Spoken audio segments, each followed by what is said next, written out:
Hey everyone, it's Dr. Ammitai, and as we are in phase 2 reopen here in New York State and Tompkins County, Ithaca, I wanted to talk a little bit about who we know are the most vulnerable population, because as we have more people out in the community, there's going to be more contact with one another. And it's good to know who is in a higher risk category, who's in a lower risk category, so that you can make informed decisions about the actions you take and who you are spending time with. We know that worldwide and here, older population, that 8 out of 10 deaths were in people 65 years or older. So that means, you're above a certain age, you're in a higher risk category. A second one is blood type.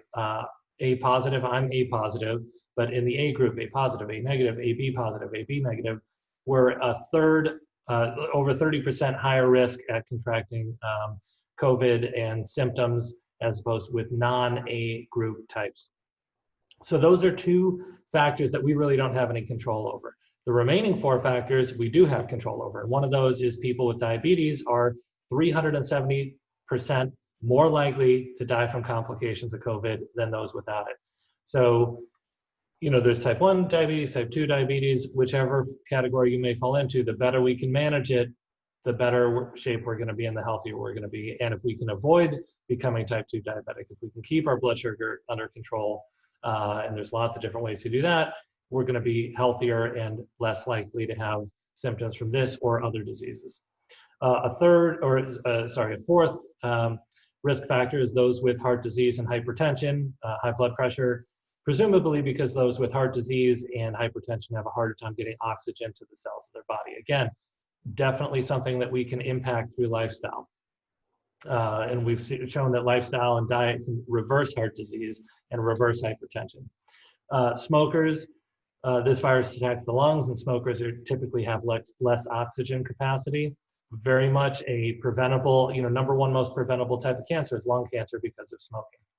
And then obesity is the 6th risk factor. Those who are technically obese are twice as likely to be admitted for critical care than those who maintain a healthy weight. So there's 6 factors that we know that would make someone in the most vulnerable category.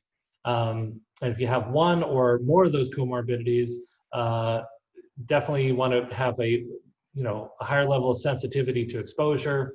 And we all live with risk. We take risks every day. When we go get in our car, there's a risk that we might die in a car crash.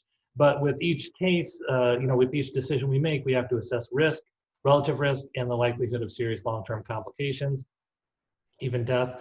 So all of us who leave our homes at some point to get back to normal have to take risk into account. And it doesn't, but risk isn't the same for everyone. So I talked about those 6 risk factors. Those 4 of the top 6 comorbidities are controllable within our scope. We can't change how old we are. We can't change our blood type. But the other 4, we can work on becoming the healthiest version of ourselves. The saying goes, those who are strong will survive, and we have a chance right now to get strong. So if you want to get back to a normal life, then know your risk, beat the odds of a poor outcome should you be exposed by putting effort, attention into your health today. This is a real disease, and there's patients who of mine who have known those who have been lost to this. So, it's like most things, it makes sense to be not on either extreme, but, taking relative risk sensibly and seriously. So I hope this was informative. Please share it with anyone that you think would benefit from this information. If you haven't liked us on our Facebook page, please do that. And if you haven't subscribed to our YouTube channel, do that. That way you'll get notifications for videos like this and others.